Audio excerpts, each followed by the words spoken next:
ಓಂ ಶ್ರೀ ಗುರು ಬಸವಲಿಂಗಾಯ ನಮಃ. ಎನ್ನ ಆರಾಧ್ಯ ದೇವ ಕಪ್ಪಡಿ ಸಂಗಮನಾಥನನ್ನ ಬನ್ನದಂಗಳದಲ್ಲಿ ಭಕ್ತಿಪೂರ್ವಕವಾಗಿ ಸ್ಮರಿಸುತ್ತಾ, ವಿಶ್ವವಿಭೂತಿ ಜಗಜ್ಯೋತಿ ಭಕ್ತಿ ಭಂಡಾರಿ ಬಸವಣ್ಣನವರನ್ನು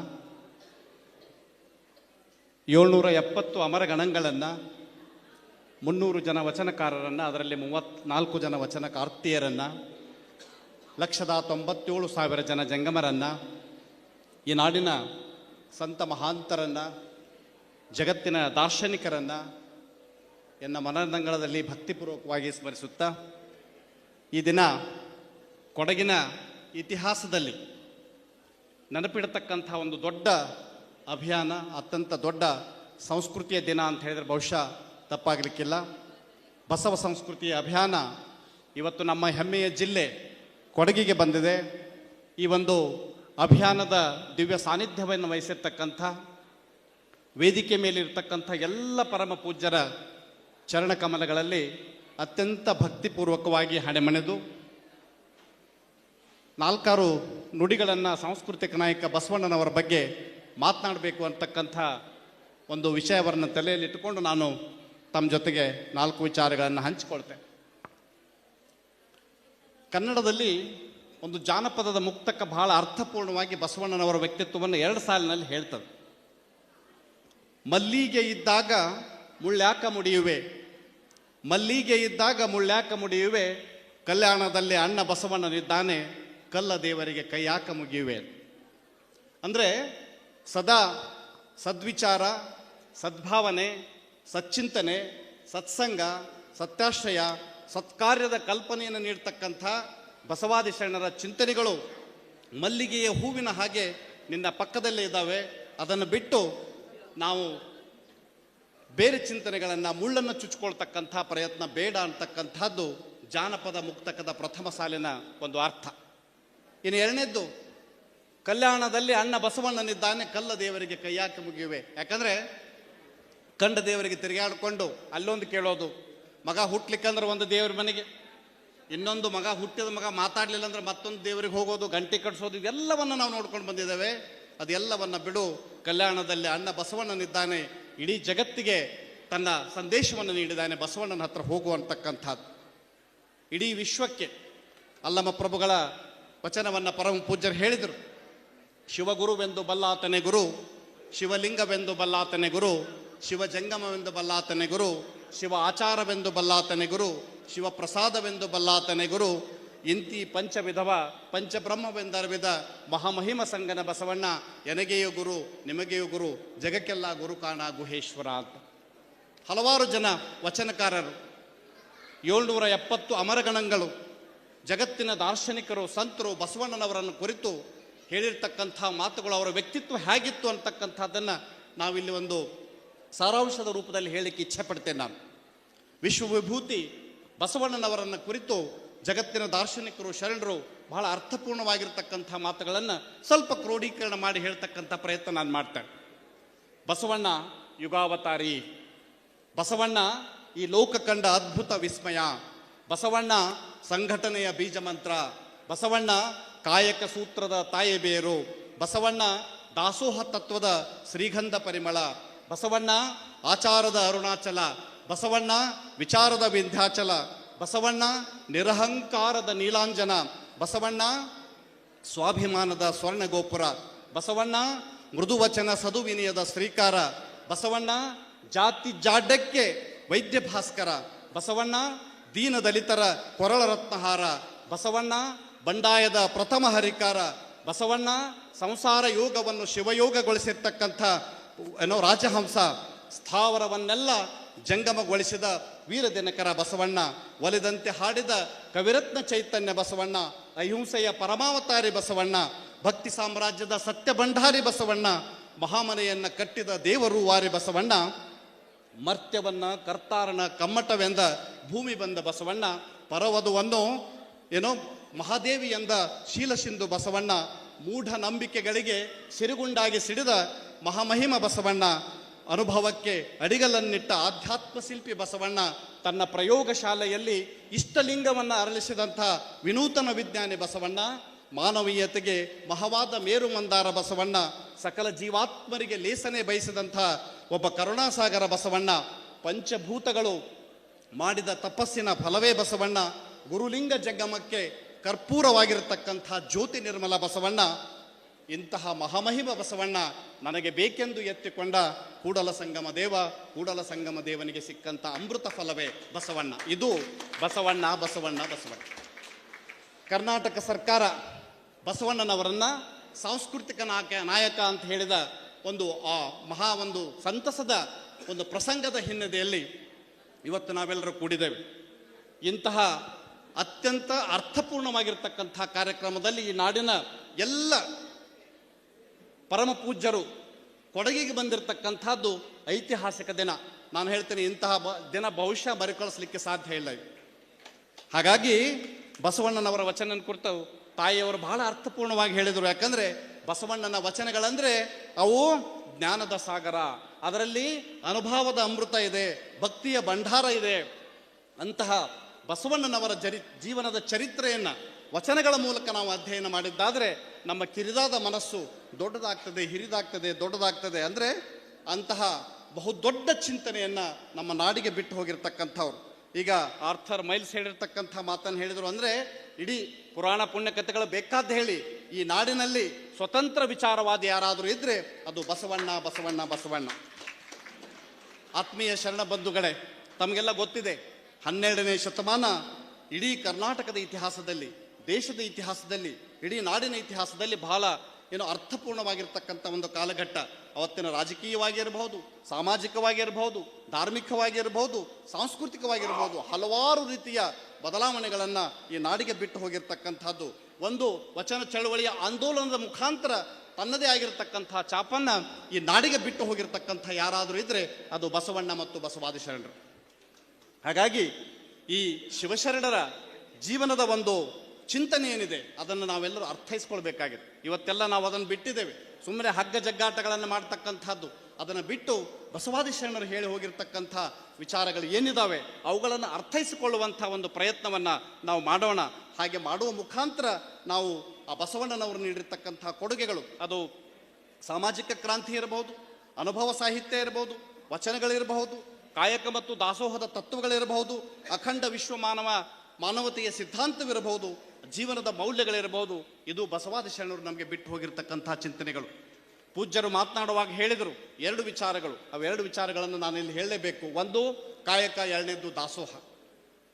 ಕಾಯಕದ ವಿಚಾರಕ್ಕೆ ಬಂದಾಗ ಬಸವಣ್ಣನವರ 6 ಕಾಯಕ ಸಿದ್ಧಾಂತದ ಆಯಾಮಗಳನ್ನು ನಾವು ನೆನಪಿಸ್ಕೊಳ್ಬೇಕಾಗ್ತದೆ.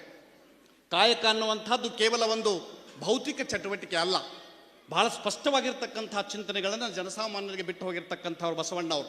ಕಾಯಕ ಕಡ್ಡಾಯ, ಎಲ್ಲರೂ ಕಾಯಕವನ್ನು ಮಾಡಲೇಬೇಕು, ಕಾಯಕ ಮಾಡದೇನೆ ನಾವು ಜೀವಿಸಬಾರದು ಅಂತಕ್ಕಂಥದ್ದು. ಅಂದರೆ ಗೌರವಾನ್ವಿತವಾಗಿರ್ತಕ್ಕಂಥ ಬದುಕು ನಮಗೆ ಬೇಕು ಅಂತಂದ್ರೆ ಕಾಯಕವನ್ನು ಮಾಡಲೇಬೇಕು. ಕಾಯಕ ದೈವಿಕ, ಇದು ಬಹಳ ಮುಖ್ಯವಾಗಿರ್ತಕ್ಕಂಥದ್ದು. ಬಹಳ ಸಾರಿ ನಾವು ತಿಳ್ಕೊಂಡಿದ್ದೇವೆ, ಬೆಳಿಗ್ಗೆ 9ಕ್ಕೆ ಬಂದು ಹೆಬ್ಬೆಟ್ಟು ಹೊತ್ತಿ ಸಾಯಂಕಾಲ 5 ಗಂಟೆಗೆ ಹೆಬ್ಬೆಟ್ಟು ಹೊತ್ತಿ ಮದುವೆಗೆ ಹೋದರೆ ಅದು ಕಾಯಕವಾಗೋದಿಲ್ಲ. ಬಸವಣ್ಣನವರ ಬಸವಾದಿ ಶರಣರ ಚಿಂತನೆಗಳಲ್ಲಿ ಕಾಯಕವನ್ನುವಂಥದ್ದು ದೈವಿಕವಾಗಿರಬೇಕು. ವರ್ಕ್ ಈಸ್ ಡಿವೈನ್ ಅಂತ ಹೇಳ್ತಾರೆ. ಯಾವಾಗಲಿಕ್ಕೆ ಸಾಧ್ಯ ಅದು ಅಂತಂದ್ರೆ ನಮ್ಮಲ್ಲಿರ್ತಕ್ಕಂಥ ಜಾಣ್ಮೆ, ಕೌಶಲ್ಯ, ಅನುಭವ, ಚಿಂತನೆಗಳು ಏಕೀಕೃತವಾಗಬೇಕು. ಹಾಗೆ ಆದಾಗ ಮಾತ್ರ ಅದು ಆ ದೇವನಿಗೆ ಸಲ್ಲುವಂಥ ಕಾಯಕವಾಗ್ತದೆ. ಹಾಗಾಗಿ ನಾವು ಮಾಡ್ತಕ್ಕಂಥ ಕಾಯಕ ದೈವಿಕವಾಗಿರಬೇಕೇ ಹೊರತು ಅದೊಂದು ಕೇವಲ ಭೌತಿಕ ಚಿಂತನೆ ಆಗಿರಬಾರ್ದು ಅಂತಕ್ಕಂಥದ್ದು ಬಸವಾದಿ ಶರಣರ ಬಹಳ ಸ್ಪಷ್ಟ ವಿಚಾರ.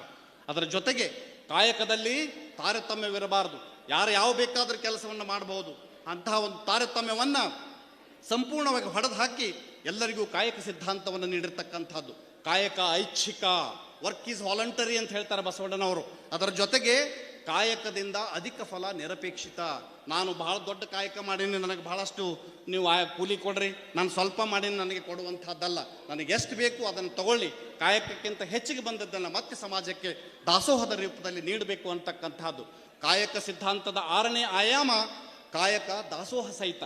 ಯಾವ ಒಂದು ಕೆಲಸ, ಯಾವ ಒಂದು ಕಾಯಕದ ಒಂದು ಪರಿಕಲ್ಪನೆ ಇದೆ ಅದು ಸಾರ್ಥಕತೆಯನ್ನು ಯಾವಾಗ ಪಡಿತದೆ ಅಂತಂದ್ರೆ ದಾಸೋಹದಲ್ಲಿ ನಾವು ಪಡೆದಿರ್ತಕ್ಕಂಥ ಸಂಭಾವನೆ ವ್ಯಸನಗೊಳ್ಳದವರೆಗೆ, ಅದು ವಾಪಸ್ಸು ಸಮಾಜಕ್ಕೆ ಹೋಗದೇ ಇದ್ರೆ ಅದು ಏನೋ ಸಾರ್ಥಕವಾಗಿರ್ತಕ್ಕಂಥ ಕಾಯಕ ಆಗುವುದಿಲ್ಲ ಅಂತಕ್ಕಂಥ ಮಾತು. ಯಾಕಂತಂದರೆ ಇನ್ನು ಅಲ್ಲಮ ಪ್ರಭುಗಳು ದಾಸೋಹದ ಒಂದು ವ್ಯಾಖ್ಯಾನವನ್ನು ಕೊಡ್ತಾ ಬಹಳ ಸೊಗಸಾಗಿ ಹೇಳ್ತಾರೆ, ಸೋಹಂ ಎಂಬುದಕ್ಕೆ ದಾಸೋಹವ ಮಾಡದಿದ್ದಡೆ ಅತಿಗಳವೇ ನೋಡ ಗುಹೇಶ್ವರ ಅಂತಕ್ಕಂಥ ಮಾತು. ಹಾಗಾಗಿ ನಾವು ತ್ರಿವಿಧ ದಾಸೋಹದ ಚಿಂತನೆಗಳನ್ನು ಮಾಡಲೇಬೇಕಾಗಿದೆ. ಪರಮ ಪೂಜ್ಯರೆಲ್ಲರೂ ಕೂಡ ನಮ್ಮ ಕಡೆ ಬಹಳ ಶ್ರೀಮಂತ ಸಂಸ್ಕೃತಿಯನ್ನು ಹೊಂದಿರತಕ್ಕಂಥ ಮಹಾನ್ ಮಠಾಧೀಶರು ಕೂಡ ಇವತ್ತು ಎಲ್ಲ ಕಡೆಗೂ ಕೂಡ ಈ ದಾಸೋಹದ ಚಿಂತನೆಗಳನ್ನು, ಸದ್ಭಾವದ ಚಿಂತನೆಗಳನ್ನು ಹೇಳ್ತಕ್ಕಂಥದ್ದು.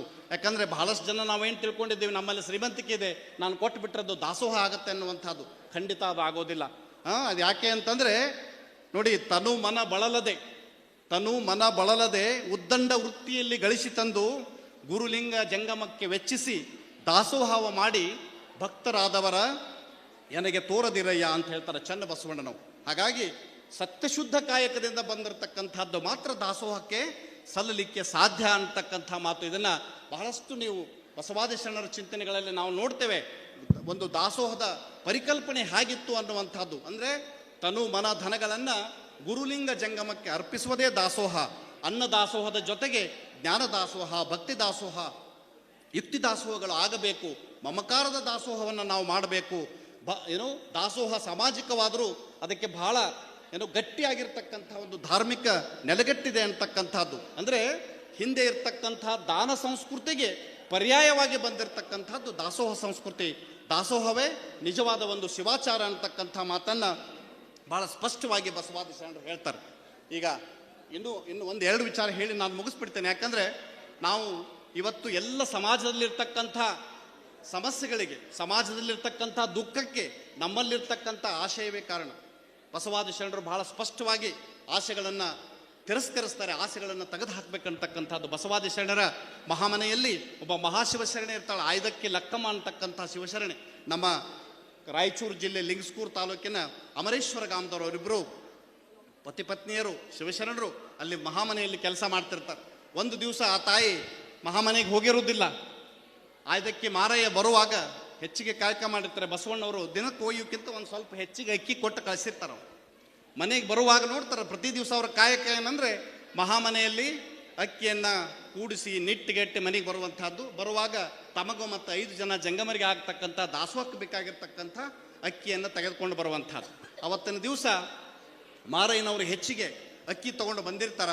ಅದನ್ನು ನೋಡ್ತಾಳೆ, ದೂರಿಂದ ನೋಡ್ತಾಳೆ ತಾಯಿ. ನೋಡಿ ಅಲ್ಲೇ ನಿಲ್ಲಿಸ್ತಾಳೆ ಮಾರಯ್ಯನವನ್ನ. ಒಂದು ವಚನ ಹೇಳ್ತಾಳೆ, ಮಾತು ಹೇಳ್ತಾಳೆ, ಏನು? ಆಸೆ ಎಂಬುದು ಅರಸಂಗಲ್ಲದೆ ಶಿವಭಕ್ತರಿಗೆ ಉಂಟೆಯ್ಯ. ಆಸೆ ಎಂಬುದು ಅರಸಂಗಲ್ಲದೆ ಶಿವಭಕ್ತರಿಗೆ ಉಂಟೆಯ್ಯ.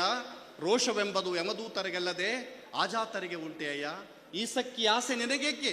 ಈಶ್ವರನಪ್ಪ ಮಾರಯ್ಯ ಪ್ರಿಯ, ಅಮರೇಶ್ವರ ಲಿಂಗಕ್ಕೆ ದೂರು ಮಾರಯ್ಯ ಅಂತ ಹೇಳ್ತಾರೆ. ಇಲ್ಲಿ ಕುಂತಿರ್ತಕ್ಕಂಥ ತಾಯರು, ಮನೆಗೊಬ್ಬ ಲಕ್ಕಮ್ಮ ಬೇಕಾಗಿದೆ. ಮನೆಗೆ ಲಕ್ಕಮ್ಮ ಇದ್ಲಂದ್ರೆ ಸಮಾಜ ತಾನೇ ಸುಧಾರಿಸ್ತದೆ. ನನಗೆ ಬೇಕು ಬೇಕು ಅಂತಕ್ಕಂಥದ್ದನ್ನು ತಡೆಯಲಿಕ್ಕೆ ಸಾಧ್ಯ ಇದ್ದರೆ ತಾವೆಲ್ಲರೂ ಲಕ್ಕಮ್ಮ ಆಗಬೇಕು ಅಂತಕ್ಕಂಥದ್ದು ಬಸವಾದಿ ಚಿಂತನೆಯ ಬಹಳ ಸ್ಪಷ್ಟವಾಗಿರ್ತಕ್ಕಂಥ ವಿಚಾರ. ಬಸವಾದಿ ಶರಣರ ಒಂದು ಮಾತುಗಳಲ್ಲಿ ಸಾಕಷ್ಟು, ಅವರ ಚಿಂತನೆಗಳಲ್ಲಿ ಬಹಳಷ್ಟು ವಿಚಾರಗಳಿದ್ದಾವೆ. ಸಮಯದ ಅಭಾವದಿಂದ ನಾನು ಮಾತನಾಡೋದಿಲ್ಲ. ಅಸ್ಪೃಶ್ಯತೆಯನ್ನು ಬಹಳ ಸ್ಪಷ್ಟವಾಗಿ ಅವರು ತಳ್ಳಿ ಹಾಕ್ತಾರೆ. ಸಾಮಾಜಿಕ ಸಮಾನತೆಯ ಬಗ್ಗೆ ಅವರು ಮಾತಾಡ್ತಾರೆ. ಒಂದು ವಚನದಲ್ಲಿ, ಒಂದು ಮಾತಿನಲ್ಲಿ ಹೇಳ್ತಾರೆ, ಕುಲಕ್ಕೆ ತಿಲಕ ನಮ್ಮ ಮಾದಾರ ಚೆನ್ನಯ್ಯ, ನಿಮ್ಮಿಂದದಿಕ್ಕೆ ಕೂಡಲ ಸಂಗಮ ದೇವ. ಜಗತ್ತಿನ ಯಾವ ದಾರ್ಶನಿಕರು, ಯಾವ ಧರ್ಮಗುರುಗಳು ಹೇಳಿಲ್ಲ ಇದನ್ನು. ನಮ್ಮ ಶರಣ ಕುಲಕ್ಕೆ ಯಾರಾದರೂ ತಿಲಕ ಇದ್ರೆ ಅದು ನಮ್ಮ ಮಾದಾರ ಚೆನ್ನಯ್ಯ ಅಂತಕ್ಕಂಥ ಮಾತನ್ನು ಬಸವಣ್ಣವ್ರು ಹೇಳ್ತಾರೆ. ಹಾಗಾಗಿ ಈ ಅಂತಹ ಒಂದು ದಿವ್ಯ ವಿಚಾರಗಳನ್ನು ನಮಗೆ ಬಿಟ್ಟು ಹೋಗಿರ್ತಕ್ಕಂಥ ಬಸವಾದಿ ಶರಣರು, ಅಂತಹವರನ್ನು ನಾವು ಇವತ್ತು ನೆನಬೇಕಾಗಿದೆ. ಇವತ್ತಿನ ಈ ಒಂದು ಸಂಸ್ಕೃತಿ ಅಭಿಯಾನದ ಮುಖ್ಯ ಉದ್ದೇಶವೇ ಅದು. ನಮ್ಮ ಅರಿವು ನಮಗೆ ಗುರುವಾಗಬೇಕಾಗಿದೆ. ನಮಗೆ ನಮ್ಮ ಧರ್ಮ ದಯದ ಚಿಂತನೆಯನ್ನು ಕೊಟ್ಟಿದೆ. ದಯವೇ ಧರ್ಮದ ಮೂಲ ಅಂತಕ್ಕಂಥ ಮಾತನ್ನು ಹೇಳ್ತಾರೆ. ಕೊನೆಯದಾಗಿ ಬಸವಣ್ಣನವರ ಬಗ್ಗೆ ಅವರು ಸ್ಥಾಪನೆ ಮಾಡಿರ್ತಕ್ಕಂಥ ಅನುಭವ ಮಂಟಪ, ಇಡೀ ವಿಶ್ವದಲ್ಲಿ ಪ್ರಥಮ ಅನುಭವ ಮಂಟಪ. ಅಲ್ಲಿಯ ಚಿಂತನೆಗಳೇನು ಅಂತಂದರೆ, 4 ಗೋಡೆಗಳ ಮಧ್ಯೆ ಬಂಧಿತನಾಗಿರ್ತಕ್ಕಂಥ ದೇವನನ್ನು ಬಿಡಿಸಿ ಹೊರಗೆ ತಂದಿರತಕ್ಕಂಥದ್ದು. ಅಲ್ಲಿ ಯಾವುದೇ ರೀತಿಯ ಭೇದಗಳಿರಲಿಲ್ಲ, ಭೇದಗಳ ಮಾತೇ ಅಲ್ಲಿ ಬರ್ತಿರ್ಲಿಲ್ಲ. ಯಾಕಂತಂದರೆ ನಾವು ಸಾಕಷ್ಟು ಸಾರಿ ಲಿಂಗಭೇದ, ವರ್ಗಭೇದ, ವರ್ಣಭೇದ, ಆಶ್ರಮ ಭೇದ, ಇಂತಹ ಹಲವಾರು ಭೇದಗಳಲ್ಲಿ ಸಿಕ್ಕು ಒದ್ದಾಡ್ತಾ ಇದ್ದೀವಿ. ಆದರೆ ಬಸವಣ್ಣನ ಅನುಭವ ಮಂಟಪದಲ್ಲಿ ಅವತ್ತು 300 ಜನ ವಚನಕಾರರು, 34 ಜನ ವಚನಕಾರ್ತೆಯರು ಸ್ವತಂತ್ರವಾಗಿ ಮಾತನಾಡ್ತಕ್ಕಂಥ ಚಿಂತನೆ ಇತ್ತು. ಇವತ್ತಿನ ಪಾರ್ಲಿಮೆಂಟ್ನಲ್ಲಿ ಮೆಂಬರ್ ಆಫ್ ಪಾರ್ಲಿಮೆಂಟ್ ಪ್ರಶ್ನೆ ಕೇಳಬೇಕಂದ್ರೆ ಮೊದಲು ಅರ್ಜಿ ಹಾಕಬೇಕು, ಇರಲಿಲ್ಲ ಅಂದ್ರೆ ಅವ್ರ ಪ್ರಶ್ನೆ ಕೇಳಕ್ಕೆ ಅವಕಾಶ ಇಲ್ಲ. ಆದರೆ ಬಸವಣ್ಣನವರ ಅನುಭವ ಮಂಟಪದಲ್ಲಿ ಹಾಗಿರಲಿಲ್ಲ. ಹಾಗಾಗಿ ಮುಂದೆ ಹಲವಾರು ಚಿಂತನೆಗಳ ಮುಖಾಂತರ ಇವತ್ತು ನಾಡಿಗೆ ಸಮಾನತೆ, ಇವತ್ತೆಲ್ಲರೂ ನಾವು ಸಮಾನಾಗಿ ಕುಂತಿದ್ರೆ ಆ ಶ್ರೇಯಸ್ಸು ಬಸವಣ್ಣನವರಿಗೆ, ಬಸವಾದಿ ಶರಣರಿಗೆ ತಲುಪ್ತದೆ. ಹಾಗಾದಾಗೂ ಕೂಡ ಸಮಾಜದಲ್ಲಿರ್ತಕ್ಕಂಥ ಹಲವಾರು ಕಂಟಕ ಶಕ್ತಿಗಳಿದ್ದು ಅವತ್ತು ಅಲ್ಲೊಂದು ಕಲ್ಯಾಣ ಮಹೋತ್ಸವ ನಡೀತದೆ. ಮಧುವರಸರ ಮಗಳನ್ನ ಇವರಿಗೆ ಕೊಟ್ಟು ಮದುವೆ ಮಾಡಿದಾಗ, ಲಾವಣ್ಯ ಮತ್ತು ಅವರ ಹೆಸರೇನು ಹರಳಯ್ಯನವರ ಮಗನಿಗೆ ಕೊಟ್ಟು ಮದುವೆ ಮಾಡಿದಾಗ ಅದನ್ನು ಒಪ್ಪೋದಿಲ್ಲ, ಕಾಯ್ತಾ ಇದ್ರು ಜನ, ಸಂಪ್ರದಾಯವಾದಿಗಳು ಕಾಯ್ತಾ ಇದ್ರು, ಇದನ್ನು ವಿರೋಧ ಮಾಡಬೇಕಂತಕ್ಕಂಥದ್ದು ಒಂದು ನೆಪ ಸಿಕ್ತವ್ರಿಗೆ. ಅಂತಹ ಒಂದು ನೆಪವನ್ನೇ ಮುಂದೊಡ್ಡಿಕೊಂಡು ಬಿಜ್ಜಳನ್ನು ಕಿವಿಚುಚ್ಚಿ ಅಲ್ಲಿರ್ತಕ್ಕಂಥ ಒಂದು ದೊಡ್ಡ ಕ್ರಾಂತಿ ನಡೀತದೆ. ಸಮಯದ ಅಭಾವದಿಂದ ನಾನು ಹೇಳಲ್ಲ, ಆದರೆ ಕೊನೆಯದಾಗಿ ಒಂದು ವಚನವನ್ನು ನಾನಿಲ್ಲಿ ಹೇಳಲೇಬೇಕು. ಬಸವಣ್ಣನವರು ಕಲ್ಯಾಣವನ್ನು ಬಿಟ್ಟು, ತಮ್ಮ ಪ್ರಧಾನಿ ಪದವಿಯಿಂದ ಬಿಟ್ಟು ಅಲ್ಲಿರ್ತಕ್ಕಂಥ ಜನಸಾಮಾನ್ಯರಿಗೆ ಕಲ್ಯಾಣವಾಗಬೇಕು, ನಾನು ಬೇಕಾದ್ರೆ ಕಲ್ಯಾಣವನ್ನು ಬಿಟ್ಟು ತೊಲಗ್ತೇನೆ, ಸಮಾಜದ ಕಟ್ಟಕಡೆಯ ಸ್ತರದಲ್ಲಿರ್ತಕ್ಕಂಥ ಪ್ರತಿಯೊಬ್ಬರಿಗೂ ಕಲ್ಯಾಣವಾಗಬೇಕು ಅಂತ ಹೇಳಿ ಬಸವಣ್ಣನವರು ಕಲ್ಯಾಣಕ್ಕೆ ಕೂಡಲ ಸಂಗಮದತ್ತ ಬರುವಾಗ ಅವ್ರನ್ನ ಬೀಳ್ಕೊಡ್ಲಿಕ್ಕೆ ದೊಡ್ಡ ಶರಣ ಸಂಕುಲ ಬಂದಿರ್ತದೆ. ಆವಾಗ ಒಂದು ವಚನವನ್ನು ಬಸವಣ್ಣವ್ರು ಹೇಳ್ತಾರೆ, ಒಂದು ಮಾತನ್ನು ಹೇಳ್ತಾರೆ, ನಾವು ಬಂದ ಕಾರ್ಯಕ್ಕೆ ನೀವು ಬಂದಿರಯ್ಯ. ಚನ್ನ ಬಸವಣ್ಣನವ್ರ ಜೊತೆಗಿರ್ತಾರೆ ಅವ್ರ ಅಳಿಯ ಚಿನ್ಮಯ ಜ್ಞಾನಿ, ಅವ್ರಿಗೆ ಹೇಳ್ತಾರೆ, ನಾವು ಬಂದ ಕಾರ್ಯಕ್ಕೆ ನೀವು ಬಂದಿರಯ್ಯ. ಯಾವ ಕಾರ್ಯ? ಸಮಾಜದಲ್ಲಿ ಸಮಾನತೆ, ಸಮಸಮಾಜದ ಕಲ್ಪನೆಯನ್ನ ಮಾಡ್ತಕ್ಕಂಥ ಕೆಲಸಕ್ಕೆ ನಾನು ಬಂದಿದ್ದೆ, ನನ್ನ ಜೊತೆಗೆ ನೀವು ಬಂದಿರಿ. ನಾವಿಬ್ಬರು ಬಂದ ಕಾರ್ಯಕ್ಕೆ ಪ್ರಭುದೇವರು ಬಂದರಯ್ಯ. ಪ್ರಭುದೇವರಂದ್ರೆ ಒಬ್ಬರೇ ಅಲ್ಲ, ಪ್ರಭುದೇವರಂದ್ರೆ ಇಡೀ ಅನುಭವ ಮಂಟಪ ಅಲ್ಲಿ ಬಂತು. 770 ಅಮರಗಣಗಳು ಬಂದರು, 196,000 ಜಂಗಮರು ಬಂದರು ಅಂತಕ್ಕಂಥದ್ದು. ಕಲ್ಯಾಣವೆಂಬುದು ಪ್ರಣತಿಯಾಯಿತು, ನಾನು ಬತ್ತಿಯಾದೆ. ಬಸವಣ್ಣವ್ರು ಹೇಳ್ಬೋದಾಗಿತ್ತು, ನಾನೇ ದೀಪವಾದೆ, ನಾನೇ ಜ್ಯೋತಿ ಆದೆ ಅಂತ ಹೇಳೋದಿಲ್ಲ. ಅವ್ರೇನು ಹೇಳ್ತಾರೆ, ನಾನು ಬತ್ತಿಯಾದೆ, ನೀವು ತೈಲವಾದರಿ, ಪ್ರಭುದೇವರು ಜ್ಯೋತಿ ಆದರಯ್ಯ. ನೋಡಿ ಎಷ್ಟು ನಿರಾಭಾವನೆ ಇರ್ತಕ್ಕಂಥದ್ದು ಬಸವಣ್ಣವರು. ಪ್ರಣತೆ ಒಡೆದಿತ್ತು, ತೈಲ ಚೆಲ್ಲಿತ್ತು, ಜ್ಯೋತಿ ನಂದಿತ್ತಯ್ಯ, ಕೂಡಲ ಸಂಗನ ಶರಣರ ಮನ ನೊಂದಿತ್ತಯ್ಯ, ನೊಂದಿತ್ತಯ್ಯ, ನೊಂದಿತ್ತಯ್ಯ. ಅಂದರೆ ಇಡೀ ಶರಣ ಸಂಕುಲ ಇವತ್ತು ನಮಗೋಸ್ಕರ, ನಮ್ಮ ಸಮಾನತೆಗೋಸ್ಕರ ತಮ್ಮ ಇಡೀ ಜೀವನವನ್ನ ತೆಗೆದು ಹೋಗಿರ್ತಕ್ಕಂಥವ್ರು. ಇಲ್ಲಿ ಕುಳಿತಿರ್ತಕ್ಕಂಥ ನಾವೆಲ್ಲರೂ ಕೂಡ ಬಸವಾದಿ ಶರಣರ ವಾರಸುದಾರರು. ಹೆಂಗೆ ನಮ್ಮ ಅಪ್ಪನ ಆಸ್ತಿ ಬರಬೇಕಂದ್ರೆ ಹೆಂಗೆ ಹಂಚಿಕೊಳ್ತೀವಿ, ಬಸವಾದಿ ಶರಣರು ಬಿಟ್ಟು ಹೋಗಿರ್ತಕ್ಕಂಥ ತತ್ವಗಳನ್ನು, ಸಿದ್ಧಾಂತಗಳನ್ನು, ಅದರ ವಾರಸುದಾರರು ನಾವು. ಅವುಗಳನ್ನು ತಗೊಳ್ಬೇಕು, ಅವುಗಳನ್ನು ಅನುಷ್ಠಾನ ಮಾಡಬೇಕು. ಹಾಗೆ ಮಾಡುವ ಮುಖಾಂತರ ಈ ಮರ್ತ್ಯಲೋಪವೆಂಬತಕ್ಕಂಥ ಕರ್ತಾರ್ನ ಕಮ್ಮಟದಲ್ಲಿ ಸಲ್ಲುವ ನಾಣ್ಯಗಳಾಗೋಣ.